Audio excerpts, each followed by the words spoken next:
2000년 된 구닥다리 기술로 뭘 하겠다고?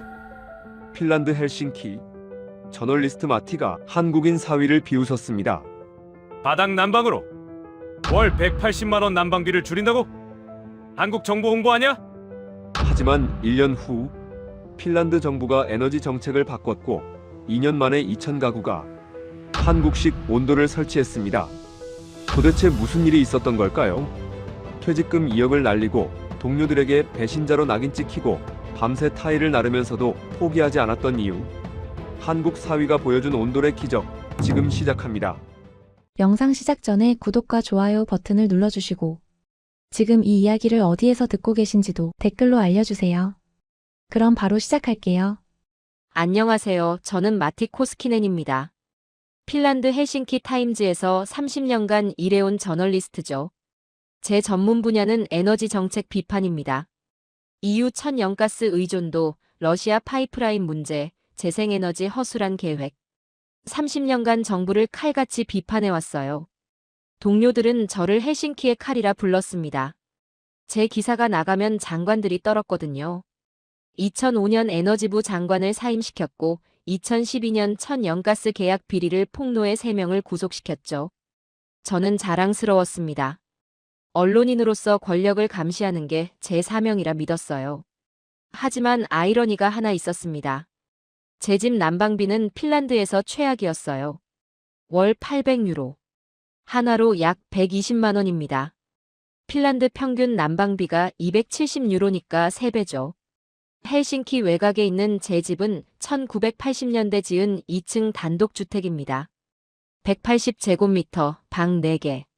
핀란드 중산층 표준 주택이에요. 문제는 단열이었습니다. 40년 된 집이라 벽 단열이 약하고 창문은 이중창이지만 낡았죠. 겨울이면 거실 바닥이 얼음장 같았어요. 저는 매년 겨울마다 두꺼운 양털 슬리퍼를 신고 집 안을 돌아다녔습니다. 그래도 발이 시렸어요.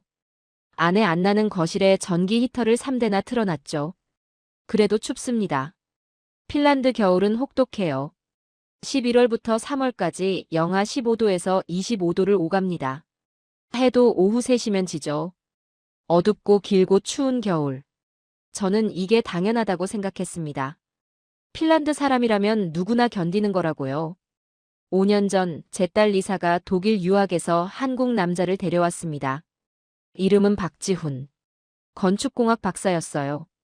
처음 만났을 때 저는 그를 경계했습니다. 동양인이 제 딸과 결혼한다는 게 불편했거든요. 하지만 리사가 워낙 간절히 부탁해서 허락했죠. 결혼 후 지훈은 조용한 사위였습니다. 말수도 적고 예의도 바르고요. 하지만 저는 그를 진정한 가족으로 받아들이지 않았어요. 식사 자리에서도 대화를 최소화했습니다. 그의 의견에는 귀 기울이지 않았고요. 제 딸이 선택한 남자일 뿐 그 이상도 이하도 아니었죠. 2022년 겨울, 지훈이 처음으로 제게 제안했습니다. 아버님, 온돌 설치해 보시는 건 어떨까요? 저는 신문을 내려놓고 그를 쳐다봤어요. 온돌? 그게 뭔데? 한국 전통 바닥 난방 시스템입니다. 바닥 전체가 따뜻해져서 난방비도 절약되고 건강에도 좋아요. 저는 코웃음 쳤습니다. 바닥 난방. 2000년 된 구닥다리 기술로 뭘 하겠다고? 지훈이 조심스럽게 말했습니다. 아버님, 한국은 지금도 95% 가정이 온돌을 쓰고 있습니다. 독일에서도 바닥 난방이 늘고 있고요. 저는 손을 내저었습니다. 지훈, 우리 집은 40년 된 건물이야. 바닥을 뜯는다고? 말도 안 돼. 아버님, 난방비가 너무 높아서요.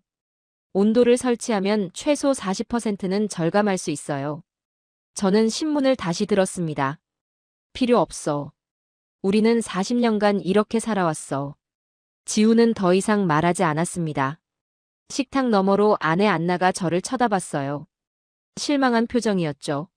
하지만 저는 신경 쓰지 않았습니다. 그해 겨울은 유난히 추웠습니다. 12월부터 영하 20도 이하로 떨어졌죠. 난방비는 1000유로를 넘어섰어요. 저는 걱정되었지만 어쩔 수 없다고 생각했습니다. 핀란드 겨울이니까요. 하지만 속으로는 불안했습니다. 매달 통장에서 빠져나가는 돈을 보면 가슴이 답답했거든요. 어느 날 저녁 아내 안나가 조심스럽게 물었습니다. 여보, 지훈 말을 한번 들어보는 건 어때? 저는 TV에서 눈을 떼지 않고 대답했습니다. 무슨 소리야? 온돌 말이야. 난방비가 너무 높잖아. 우리 연금으로는 감당하기 힘들어. 40년간 살아온 방식을 왜 바꿔? 안나가 한숨을 쉬었습니다. 여보, 당신은 항상 그래. 변화를 거부하잖아. 저는 TV 소리를 키웠습니다. 더 이상 대화하고 싶지 않았어요. 2023년 1월, 제 인생의 전환점이 찾아왔습니다. 지훈이 다시 한번 저를 찾아왔어요. 이번에는 노트북을 들고요. 아버님, 5분만 시간 내주시겠습니까? 저는 귀찮았지만 고개를 끄덕였습니다. 지훈은 노트북 화면을 보여줬어요. 독일 함부르크의 한 주택 사례였습니다. 온돌 설치 전후 난방비 비교 그래프가 있었죠. 설치 전 월 920유로, 설치 후 월 510유로, 45% 감소. 저는 화면을 물끄러미 쳐다봤습니다. 지훈이 계속 설명했어요. 온돌의 원리, 에너지 효율, 유럽에서의 확산 사례. 그는 철저하게 준비했더군요. 저는 노트북을 밀어냈습니다. 지훈, 이건 한국 정부 홍보 아니야? 2000년 된 기술이 지금 시대에 통할 것 같아. 지훈의 얼굴이 굳었습니다. 아버님, 이건 홍보가 아닙니다. 제가 직접 독일에서 본 사례들이에요. 그래, 독일은 그렇겠지. 하지만 핀란드는 다르잖아. 우리는 겨울이 더 추워. 그래서 더 필요합니다, 아버님. 저는 자리에서 일어났습니다. 이 대화는 여기서 끝이야. 지훈은 고개를 숙이고 나갔습니다. 문이 닫힌 후 저는 한참을 서 있었어요. 창밖으로 눈이 내리고 있었습니다. 그때는 몰랐습니다. 제 완고함이 앞으로 얼마나 큰 후회를 가져올지. 2023년 2월 뉴스 속보가 터졌습니다. 러시아가 노르드 스트림 가스관을 완전 차단했습니다. EU 전역 에너지 대란이 예상됩니다. 저는 편집국에서 그 뉴스를 봤어요. 동료들이 웅성거렸죠. 이제 난방비 폭탄이다. 올겨울 어떻게 버티지? 저는 조용히 자리로 돌아왔습니다. 가슴이 철렁했어요. 30년간 이런 상황을 경고해왔지만 막상 현실이 되니 두려웠습니다. 그날 저녁 집에 돌아왔을 때 아내 안나가 거실에 앉아 계산기를 두드리고 있었어요. 여보, 큰일 났어. 무슨 일인데? 안나가 청구서를 내밀었습니다. 이번 달 난방비 1200유로야. 저는 숨이 막혔습니다. 180만 원. 전달보다 200유로나 올랐어요. 이게 말이 돼? 가스 요금이 올랐어. 뉴스 봤잖아. 러시아가 공급 끊었다고. 저는 청구서를 구겨 쥐었습니다. 내가 30년간 경고했어. 러시아에 의존하면 안 된다고. 정부가 내 말을 들었어야 했어. 안나가 조용히 말했습니다. 여보, 지금은 정부 탓할 때가 아니야. 우리가 어떻게 이걸 감당할 건데? 저는 아무 대답도 못했습니다. 다음 날부터 안나는 절전에 들어갔어요. 거실 난방을 껐습니다. 침실 하나만 틀고 온 가족이 그 방에서 지냈죠. 저녁 식사 후 우리는 침실로 모였습니다. 딸 리사와 지훈도 함께요. 텔레비전을 보든 책을 읽든 노트북을 하든 모두 한 방에 있었어요. 거실은 텅 비었습니다. 어둡고 차가웠죠. 어느 날 저녁 저는 거실로 내려갔습니다. 서재에서 자료를 가져오려고요. 깜깜했어요. 달빛만 창문으로 들어왔습니다. 바닥은 얼음장 같았죠. 저는 맨발이었습니다. 발을 디디는 순간 소름이 돋았어요. 너무 차가워서 발이 아팠습니다. 서둘러 서재로 뛰어갔어요. 자료를 집어들고 다시 침실로 올라왔죠. 발이 얼얼했습니다. 침실에서 안나가 물었습니다. 괜찮아? 응, 그냥. 거실이 너무 춥네. 안나가 한숨을 쉬었습니다. 이렇게 살 수는 없어, 여보. 저는 대답하지 않았습니다. 3월 중순 상황은 더 나빠졌습니다. 저는 당뇨병 환자입니다. 15년째 약을 먹고 있어요. 관리를 잘하면 괜찮지만 스트레스를 받으면 수치가 올라가죠. 그날 아침 일어나자마자 어지러웠습니다. 손끝이 떨렸어요. 안나가 놀라며 물었습니다. 여보, 얼굴이 창백해. 괜찮아? 모르겠어. 어지러워. 안나가 혈당 측정기를 가져왔습니다. 손가락 끝을 찔러 측정했죠. 8.9. 정상은 6 이하입니다. 제 평소 수치는 7 정도였어요. 8.9는 위험 수준이었죠. 병원 가야 해, 여보. 저는 고개를 저었습니다. 괜찮아. 약 먹으면 돼. 하지만 괜찮지 않았습니다. 그날 하루 종일 몸이 무겁고 집중이 안 됐어요. 저녁 식사 자리에서 딸 리사가 말했습니다. 아빠, 병원 가봐. 얼굴이 안 좋아. 괜찮다니까. 지훈이 조심스럽게 말했습니다. 아버님, 추운 환경이 당뇨에 안 좋습니다. 체온이 떨어지면 혈당 조절이 어려워져요. 저는 지훈을 쏘아봤습니다. 내가 의사야? 아닙니다. 하지만 제가 읽은 논문에서 논문? 또 온돌 얘기하려고? 지훈이 입을 다물었습니다. 리사가 저를 쳐다봤어요. 실망한 눈빛이었죠. 아빠, 지훈이가 아빠 걱정해서 하는 말이잖아. 나는 괜찮다고. 저는 소리를 질렀습니다. 그리고 바로 후회했어요. 식탁이 조용해졌습니다. 안나는 고개를 숙이고 있었고 리사는 눈물을 글썽였죠. 지훈은 표정 없이 앉아 있었어요. 저는 식사를 마치고 침실로 올라갔습니다. 그날 밤 저는 잠을 이룰 수 없었습니다. 창밖으로 눈이 내렸어요. 3월인데도 핀란드는 여전히 겨울이었죠. 난방비 1200유로. 당뇨 수치 8.9. 차가운 거실. 한 방에 모여 사는 가족. 저는 이불을 뒤집어 쓰고 눈을 감았습니다. 하지만 머릿속에서 지훈의 말이 계속 맴돌았어요. 온도를 설치하면 난방비가 반으로 줄어듭니다. 저는 고개를 저었습니다. 말도 안 돼. 2000년 된 기술이 뭘 할 수 있겠어.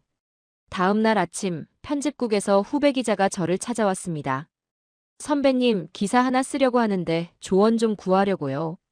무슨 기사? 유럽에서 한국 바닥 난방이 확산되고 있다는 내용입니다. 에너지 위기 대안으로요.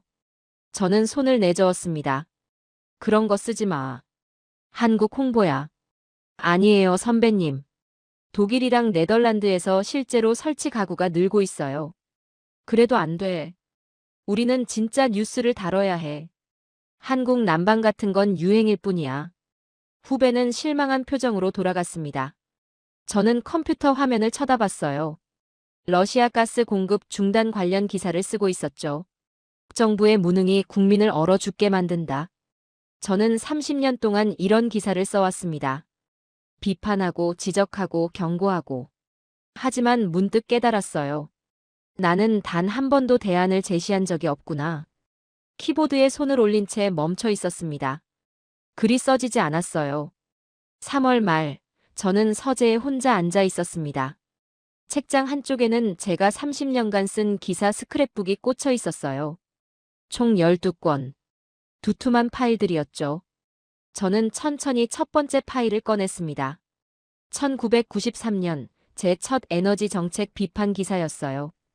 핀란드 에너지 정책의 허점. 러시아 천연가스 의존도가 위험하다는 내용이었습니다. 30년 전 제가 쓴 경고였죠. 두 번째 파일을 열었습니다. 1998년. 재생에너지 투자 부족, 미래는 어둡다. 세 번째. 2005년. 겨울철 에너지 대란, 정부는 무엇을 했는가? 저는 계속 파일을 넘겼습니다. 2008년, 2012년, 2015년, 2019년, 2022년. 모든 기사가 비슷했습니다. 정부 비판, 정책 허점 지적, 위기 경고. 하지만 단 한 줄도 없었습니다. 대안이. 저는 파일을 덮었습니다. 손이 떨렸어요. 30년간 나는 무엇을 했을까? 비판만 했구나. 문제만 지적했구나. 창밖을 봤습니다. 여전히 눈이 내리고 있었어요. 그때 딸 리사가 서재 문을 열고 들어왔습니다. 아빠, 저녁 먹어. 저는 고개를 끄덕였지만 일어나지 않았어요. 리사가 제 옆에 앉았습니다. 책상 위에 스크랩북을 보더니 조용히 말했습니다. 아빠, 오늘 친구가 물어봤어. 내 아빠는 30년간 에너지 문제를 다뤘는데 정작 본인 집 난방비는 왜 그렇게 높냐고. 저는 아무 말도 하지 못했습니다. 리사가 계속 말했어요. 아빠는 항상 문제만 지적해. 하지만 해결책은 없잖아. 정부한테만 답을 요구하고 정작 아빠는 아무것도 안 하잖아. 가슴이 찔렸습니다. 리사, 지훈이가 도와주려고 하는데 왜 그렇게 거부해? 자존심 때문이야? 아니면 한국 기술이라서? 저는 대답할 수 없었습니다. 리사가 일어났습니다. 아빠, 언제까지 이럴 거야? 엄마는 추위에 떨고 아빠는 당뇨 악화되고. 그래도 자존심이 중요해. 문이 닫혔습니다. 저는 한참을 그 자리에 앉아 있었어요. 밤 11시, 저는 여전히 서재에 있었습니다. 컴퓨터 화면에는 진행 중이던 기사가 떠 있었죠. EU 에너지 위기, 정부는 국민을 버렸다. 저는 키보드를 쳤습니다. 삭제. 전부 지웠어요. 그리고 새로운 문서를 열었습니다. 제목 없이 타이핑하기 시작했죠. 나는 30년간 기자로 살았다. 권력을 감시하고 정책을 비판하고 문제를 지적했다. 하지만 단 한 번도 해결책을 제시하지 못했다. 나는 사기꾼이었다. 손가락이 멈췄습니다. 사기꾼. 저는 제 자신을 그렇게 정의했습니다. 자판을 내려다봤어요. 눈물이 떨어졌습니다. 다음 날 아침 출근하지 않았습니다. 편집국에 전화해서 휴가를 냈어요. 안나가 놀라서 물었습니다. 어디 아파? 저는 고개를 저었습니다. 그리고 서재로 들어가 문을 닫았죠. 하루 종일 책상에 앉아 있었습니다. 30년 기사를 다시 읽었어요. 한 줄 한 줄. 저녁 무렵 노크 소리가 들렸습니다. 들어와. 지훈이었습니다. 손에 서류 봉투를 들고 있었어요. 그는 아무 말 없이 봉투를 책상에 놓았습니다. 그리고 나가려 했죠. 지훈. 그가 멈췄습니다. 그게 뭐야? 온돌 시공 견적서입니다. 아버님이 보시든 안 보시든 제 책임은 다한 겁니다. 지훈이 나갔습니다. 저는 봉투를 쳐다봤어요. 한참을 그냥 앉아 있었습니다. 자정이 넘어서야 봉투를 열었습니다. 첫 장은 간단한 개요였어요. 공사기간 3주 예상 비용 8만 유로.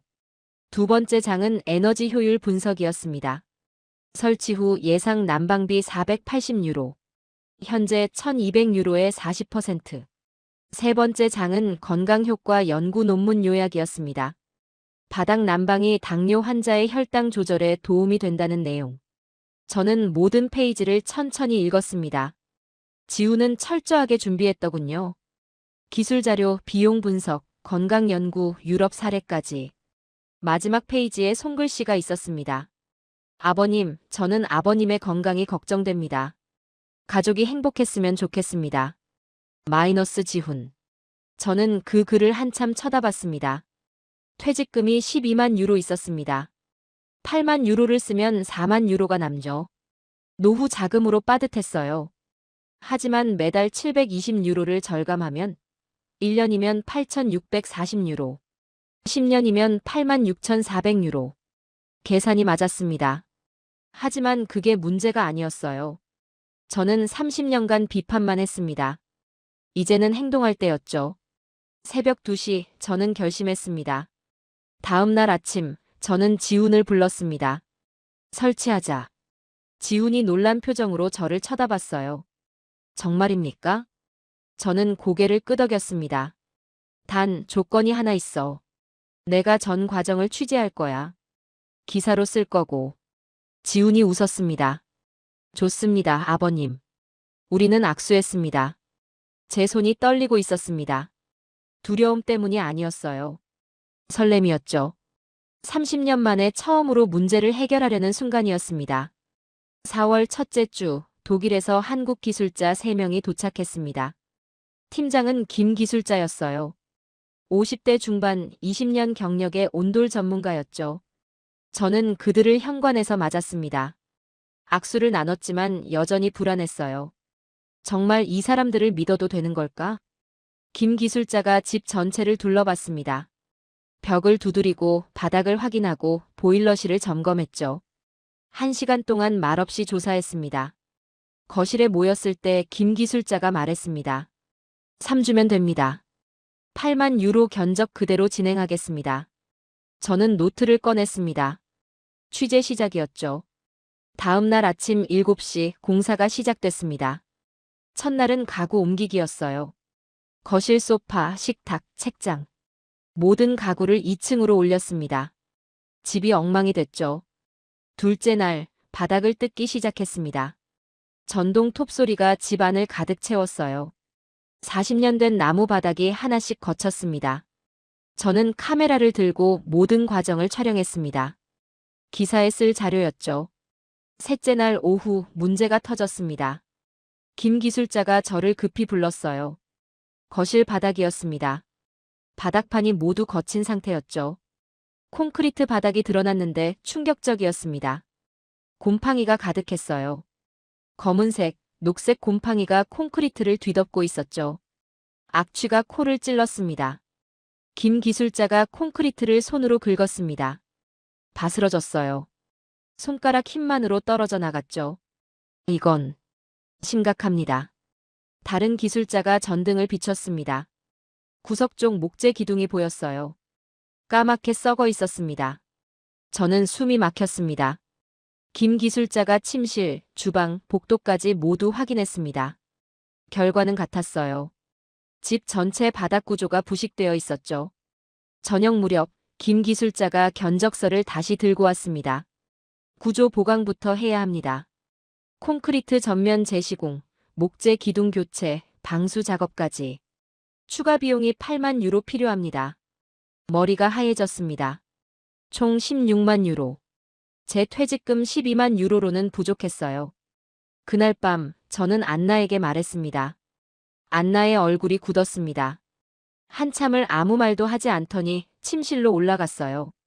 저는 거실에 남았습니다. 바닥이 뜯긴 집. 냉기가 올라왔죠.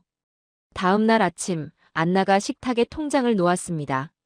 이거 안나의 개인 통장이었어요. 잔액 5만 유로. 안나가 평생 모은 돈이었죠. 여보, 이건. 안나가 눈을 돌렸습니다. 다른 방법이 없잖아. 바닥 다 뜯어놨는데 어떻게 해? 그냥 해. 목소리가 떨렸습니다. 화가 나 있었어요.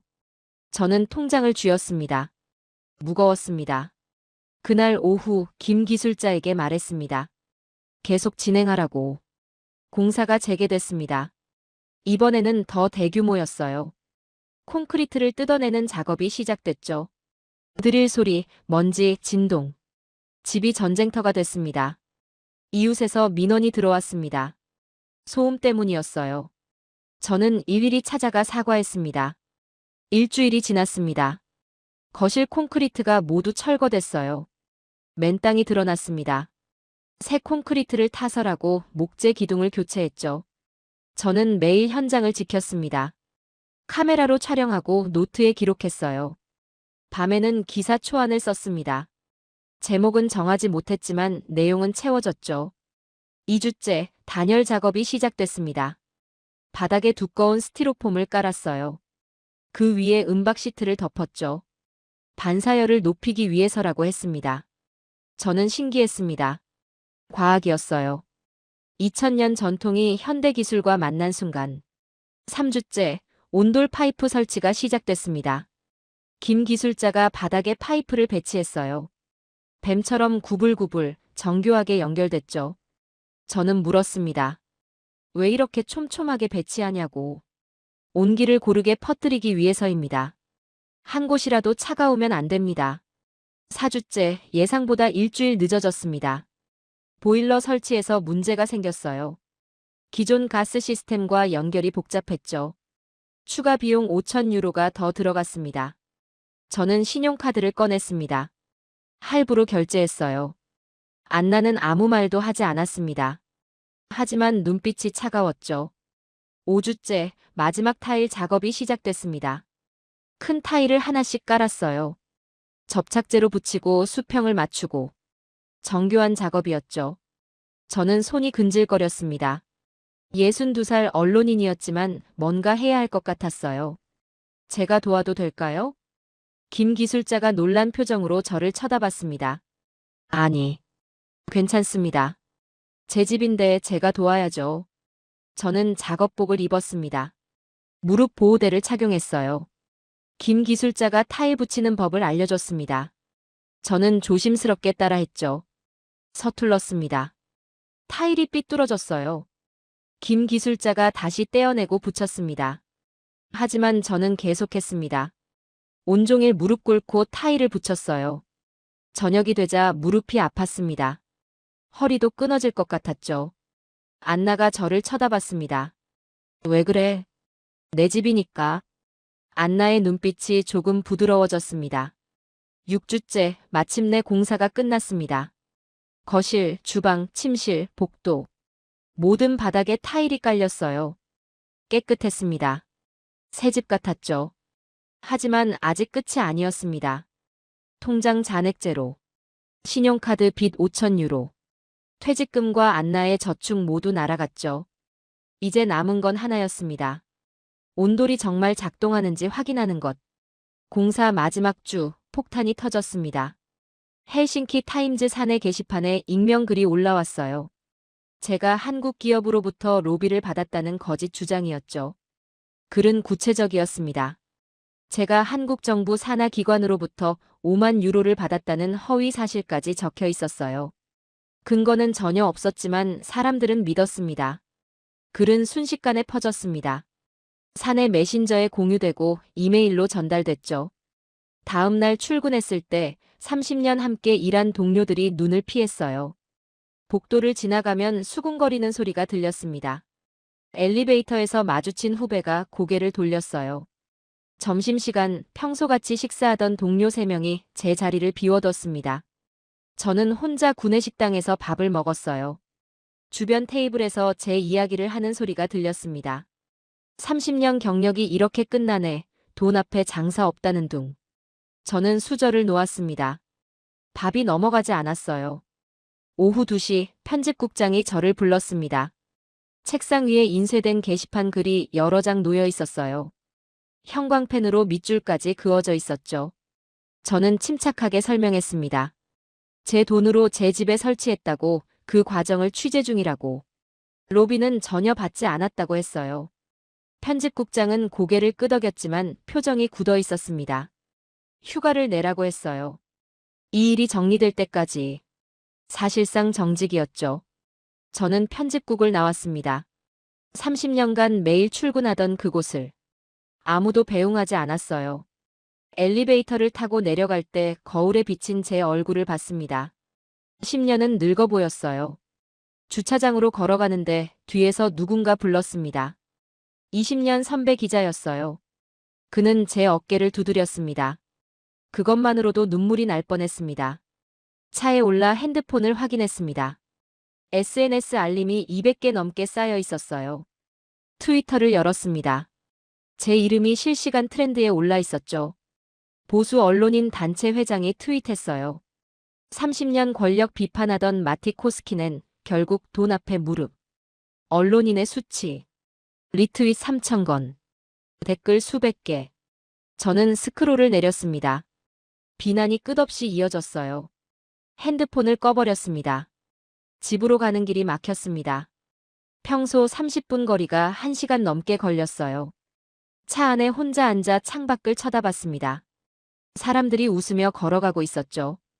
제 인생이 무너지는 동안 세상은 평화로웠어요. 집에 도착했을 때 어두워져 있었습니다. 안나가 현관에서 기다리고 있었어요. 제 얼굴을 보더니 아무 말 없이 안아줬습니다. 저는 그제야 울었습니다. 다음 날 아침 더 큰 재앙이 왔습니다. 침대에서 일어나려는 순간 어지러웠어요.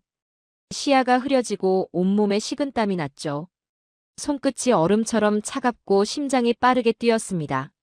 안나가 놀라서 달려왔어요. 혈당 측정기를 가져왔습니다. 손가락을 찔렀습니다. 피 한 방울이 시험지에 떨어졌어요. 11.2. 위험 수준이었습니다. 정상의 2배 가까이. 즉시 병원에 가야 했어요. 구급차를 불렀습니다. 10분 후 도착했죠. 스트레처에 실려 응급실로 갔어요. 천장이 빠르게 지나갔습니다. 의사가 진찰했습니다. 당뇨 합병증 초기 증상이라고 했어요. 스트레스가 주원인 입원이 필요했습니다. 저는 거부했습니다. 집에 공사가 진행 중이라고 제가 지켜봐야 한다고 했어요. 의사가 단호하게 말했습니다. 지금 집에 가면 혼수 상태 올 수 있다고. 최소 3일은 입원해야 한다고. 선택의 여지가 없었습니다. 병원 침대에 누워 천장을 쳐다봤어요. 백색 천장, 형광등, 옆 침대에서 들리는 기침 소리. 공사는 어떻게 되는 거지? 김 기술자는 혼자 할 수 있을까? 보일러 연결은 제대로 될까? 불안이 밀려왔습니다. 가슴이 답답했어요. 간호사가 혈압을 쟀습니다. 16만 100. 높았어요. 진정제를 놓았습니다. 천천히 잠이 왔어요. 둘째 날 오전 리사가 병문안 왔습니다. 혼자였어요. 지우는 없었죠. 리사는 침대 옆에 앉아 한참을 말이 없었습니다. 뭔가 말하고 싶은데 망설이는 표이었어요. 저는 기다렸습니다. 리사가 조심스럽게 말했습니다. 지훈이 한국 본사에서 연락받았다고. 긴급 프로젝트 문제로 즉시 복귀해야 한다고. 머리가 멍했습니다. 일주일 후 출국. 공사는 아직 끝나지 않았는데. 보일러 최종 점검, 시운전, 마무리가 남았는데. 지훈이 없으면 누가 기술자들과 소통하죠? 누가 확인하죠? 리사의 눈에 눈물이 고였습니다.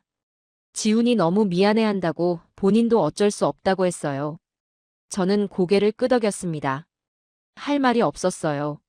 셋째 날 오후 의사 만류를 뿌리치고 퇴원했습니다.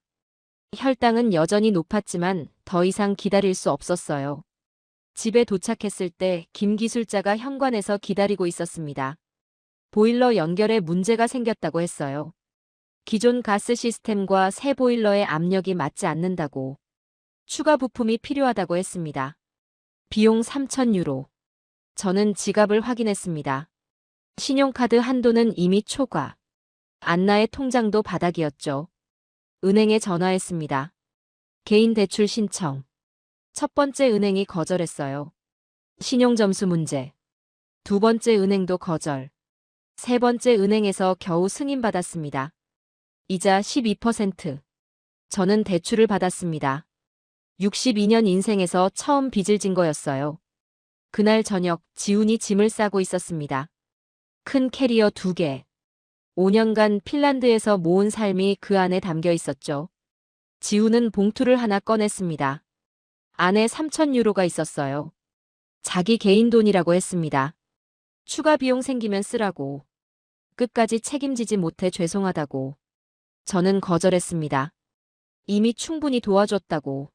하지만 지훈이 계속 권했어요. 그의 눈에 눈물이 맺혔습니다. 저는 봉투를 받았습니다. 목이 메었죠. 다음 날 새벽 5시 공항으로 향했습니다. 어둠 속을 달렸어요. 차 안은 조용했습니다. 출국장 앞에서 지훈이 깊게 고개 숙였습니다. 저는 30년 만에 처음으로 사위를 껴안았어요. 그의 등을 두드렸습니다. 지훈이 게이트 안으로 사라졌습니다. 저는 그 자리에 한참을 서 있었어요. 돌아오는 차 안 아무도 말이 없었습니다. 집에 도착했을 때 날이 밝았어요. 거실 바닥은 완성됐지만 보일러는 아직이었습니다. 김 기술자가 혼자 작업하고 있었어요. 저는 작업복을 입었습니다. 62살 언론인이 렌치를 들었죠. 온라인에서는 여전히 비난이 쏟아졌습니다. 통장 잔액은 제로. 빚은 8,000유로. 사위는 떠났고 동료들은 등을 돌렸죠. 하지만 저는 멈출 수 없었습니다. 김 기술자와 함께 밤 11시까지 작업했어요. 보일러 배관을 연결하고 압력을 조정하고 누수를 점검했죠. 손에 물집이 잡혔습니다. 무릎이 쑤셨어요. 당뇨 수치가 다시 올라가는 게 느껴졌죠. 그래도 멈추지 않았습니다. 일주일이 지났습니다. 보일러가 완성됐어요. 마지막 타일 마감도 끝났죠. 집은 완성됐습니다. 하지만 저는 무너졌어요. 퇴직금 제로. 안나의 저축 제로. 신용카드 빚 5,000유로. 은행 대출 3,000유로. 직장에서 정직당했고 언론계에서 매장당했죠. 30년 쌓아온 명성이 2주 만에 무너졌습니다. 거실에 혼자 앉아 있었어요. 완성된 타일 바닥을 내려다봤죠.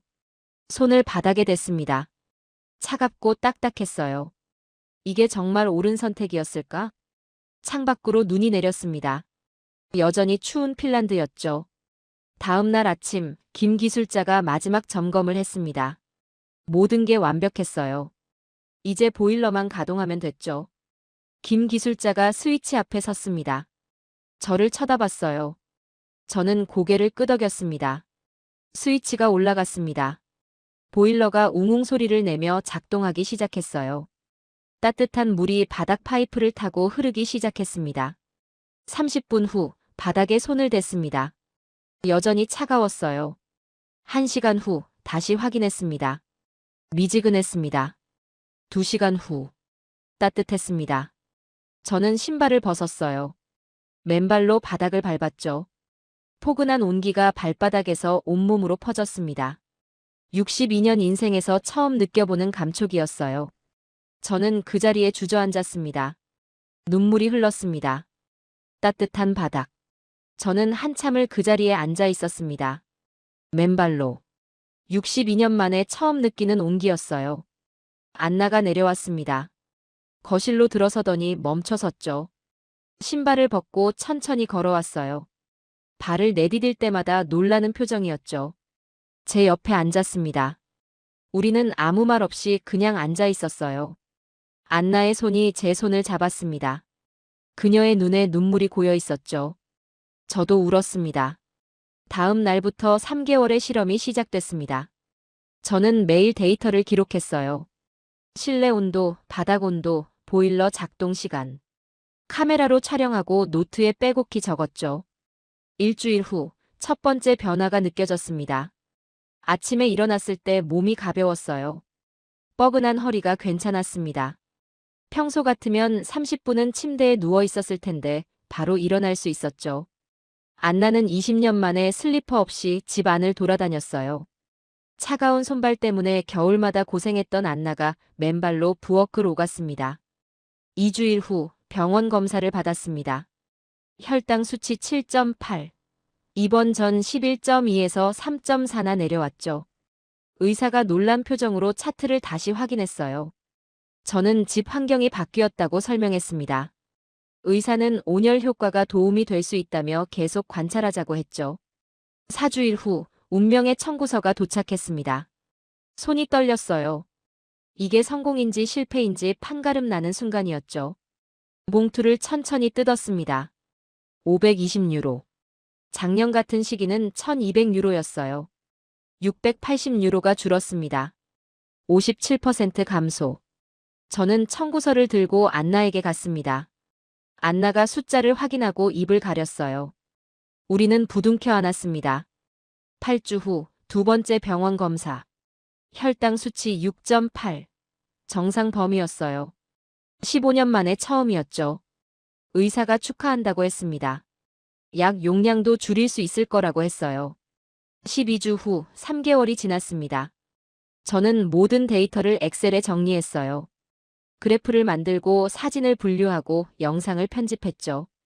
난방비 절감 57%. 혈당 수치 정상화. 안나의 냉증 완치. 수면의 질 향상. 객관적 증거가 쌓였습니다. 이제 기사를 쓸 시간이었죠. 하지만 저는 여전히 정직 상태였어요. 헬싱키 타임즈는 제 기사를 받지 않을 겁니다.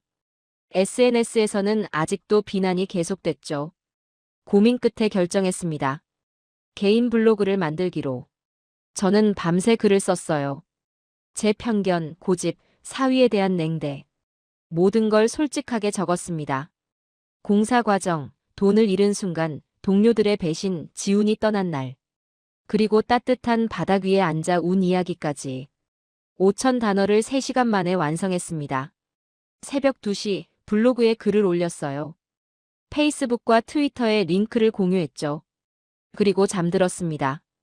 다음 날 아침 9시 핸드폰 알림이 폭발했습니다. 댓글 800개. 공유 5,000건. 블로그 조회수 15만. 손이 떨렸어요. 댓글을 하나씩 읽었습니다. 대부분 응원이었어요. 용기 있는 고백이라고, 진짜 언론인이라고, 자기도 온돌 설치하고 싶다고. 물론 비난도 있었습니다. 하지만 긍정이 압도적이었죠. 오후 3시 모르는 번호에서 전화가 왔습니다. 핀란드 환경부였어요. 장관이 저를 만나고 싶다고 했습니다. 다음 날 환경부 장관실로 갔습니다. 장관은 제 글을 인쇄해서 읽고 있었어요. 형광펜으로 밑줄까지 그어져 있었죠. 정부가 에너지 효율 주택 정책을 준비 중이라고 했습니다. 바닥 난방 보조금 지원을 검토한다고요. 저에게 자문위원을 제안했어요. 저는 수락했습니다. 1개월 후 헬싱키 타임즈 편집국장에게서 연락이 왔습니다. 복직이었어요. 그리고 연재 기사 제안. 조건은 제가 원하는 대로 쓸 수 있다는 거였죠. 저는 6편 연재를 시작했습니다. 첫 편은 제 고백이었어요. 30년간 비판만 하고 대안은 제시하지 못한 위선자였다는 내용. 두 번째는 온돌의 과학적 원리였습니다. 복사열, 에너지 효율, 건강 효과를 객관적 데이터로 설명했죠. 세 번째는 난방비 절감 과정. 숫자로 증명했어요. 네 번째는 사위 지훈 이야기. 그가 어떻게 저를 설득하려 했는지, 제가 얼마나 완고했는지. 다섯 번째는 62살에 밤새 타일을 나른 이야기. 왜 포기하지 않았는지. 여섯 번째는 변화였습니다. 비판자에서 해결사로 변한 과정. 매주 금요일 발행됐어요. 독자 반응이 폭발적이었습니다. 5개월 후 핀란드 정부가 공식 발표했습니다. 바닥 난방 설치 가구에 최대 2만 유로 보조금 지원. 2024년부터 시행. 스웨덴, 노르웨이, 덴마크도 비슷한 정책을 발표했어요. 북유럽 전체가 움직이기 시작했습니다. 6개월 후 제 집은 관광 명소가 됐습니다. 매주 수십 명이 방문했어요. 언론인, 건축가, 정치인, 일반 시민. 저는 모두를 맞이했습니다. 신발을 벗게 하고 바닥을 직접 밟게 했죠. 그들의 표정이 변했습니다. 놀라움, 감동, 확신. 1년 후 헬싱키에만 350가구가 온돌을 설치했습니다. 저는 매일 감사 메일을 받았어요.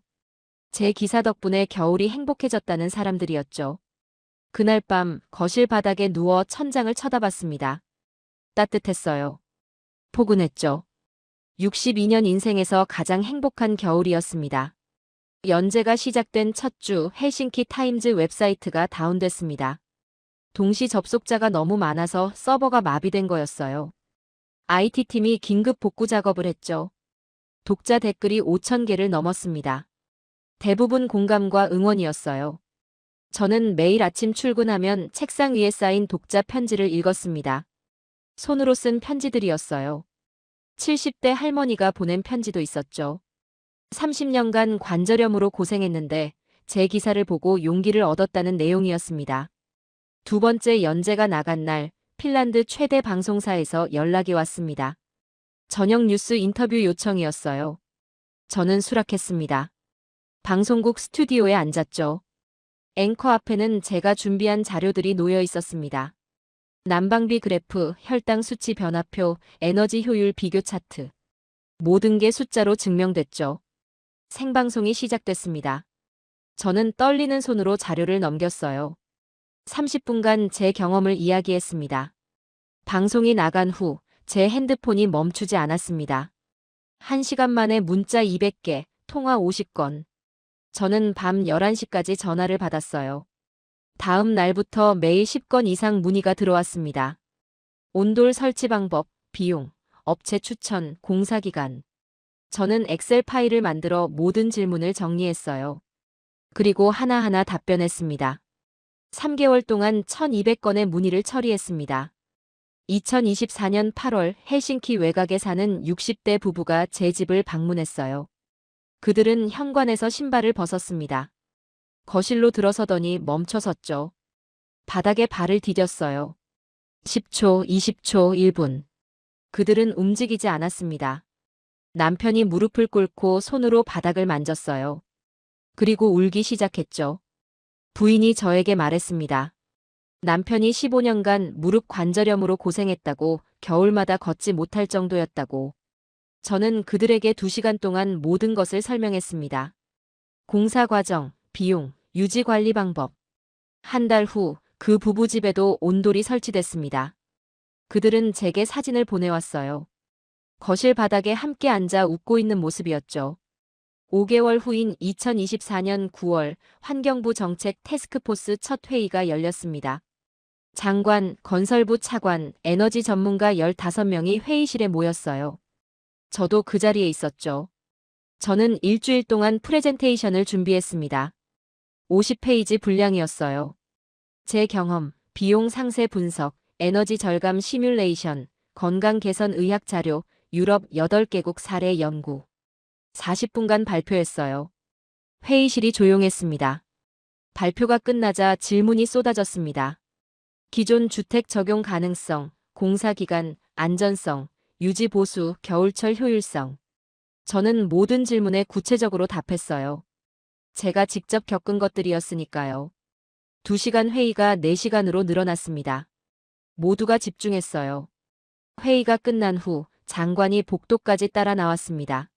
악수를 청하며 훌륭한 자료라고 반드시 정책에 반영하겠다고 했죠. 2024년 12월 드디어 발표가 났습니다. 핀란드 정부 공식 성명. 바닥 난방 설치 가구에 최대 2만 유로 보조금 지원. 저소득층은 3만 유로까지. 발표 당일 환경부 웹사이트 접속자가 50만 명을 넘었어요. 신청 시스템이 다운됐죠. 첫 달에만 2,300가구가 신청했습니다. 2025년 1월 스웨덴이 비슷한 정책을 발표했습니다. 2월 노르웨이가 뒤따랐어요. 3월 덴마크와 아이슬란드까지. 북유럽 5개국 전체가 6개월 만에 움직였습니다. 저는 매주 국제 인터뷰를 했어요. 스웨덴 공영방송, 노르웨이 최대 일간지, 덴마크 라디오, BBC 다큐멘터리 팀. 제 이야기는 북유럽을 넘어 유럽 전역으로 퍼졌습니다. 2025년 6월 놀라운 연락이 왔습니다. 북유럽 5개국 언론인협회였어요.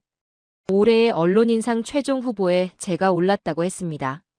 저는 믿을 수 없었어요. 1년 전만 해도 정직당하고 배신자 취급받았는데 2025년 9월 코펜하겐 그랜드 호텔 대연회장. 시상식이 열렸습니다. 500명이 넘는 기자들이 모였어요. 북유럽 전역에서 온 언론인들이었죠. 제 이름이 호명됐습니다. 저는 무대에 올랐습니다. 트로피는 생각보다 무거웠어요. 수상 소감을 말할 차례였습니다. 저는 깊게 숨을 들이쉬었어요. 객석을 천천히 둘러봤습니다. 30년간 비판만 했던 언론인이 드디어 해결책을 찾았다고 말했습니다. 한국인 사위가 가르쳐준 온돌 덕분이라고 했죠. 그리고 고백했어요. 처음엔 편견 때문에 거부했다고. 2000년 된 구닥다리 기술이라고 무시했다고. 하지만 틀렸다고. 진정한 전통은 시간을 이긴 지혜라고 말했습니다.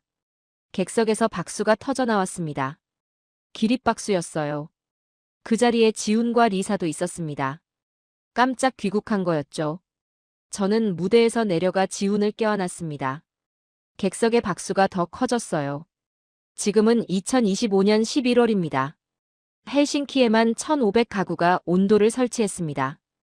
북유럽 전체로는 8,000가구 이상이에요. 저는 매일 감사 메일을 받습니다. 겨울이 행복해졌다는 사람들, 난방비가 반으로 줄었다는 가족들, 관절염이 좋아졌다는 노인들. 제 기사 하나가 이렇게 많은 사람을 바꿀 줄 몰랐어요. 지난주 핀란드 대통령이 제 집을 방문했습니다. 대통령은 신발을 벗고 거실 바닥을 밟았어요. 10분 동안 서 있더니 웃었죠. 대통령 관저에도 온돌을 설치하겠다고 했습니다. 오늘 아침 저는 거실 바닥에 맨발로 섰습니다. 커피를 마시며 창밖을 봤어요. 첫눈이 내리고 있었습니다. 난방비는 안정적입니다.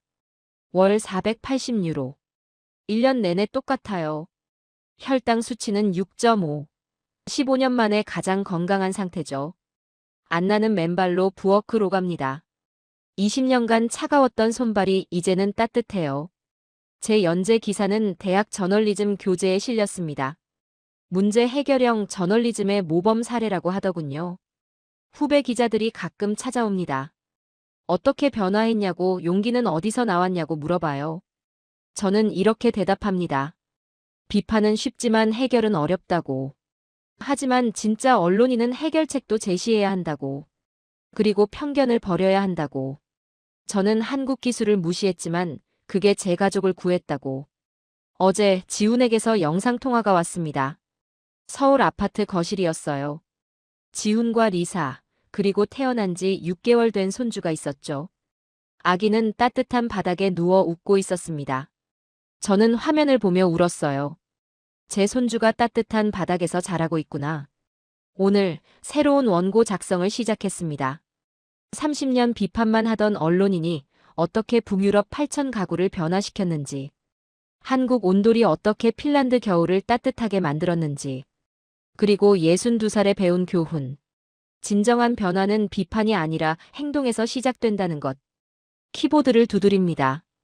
따뜻한 바닥에 발을 딛고. 저는 더 이상 비판자가 아닙니다.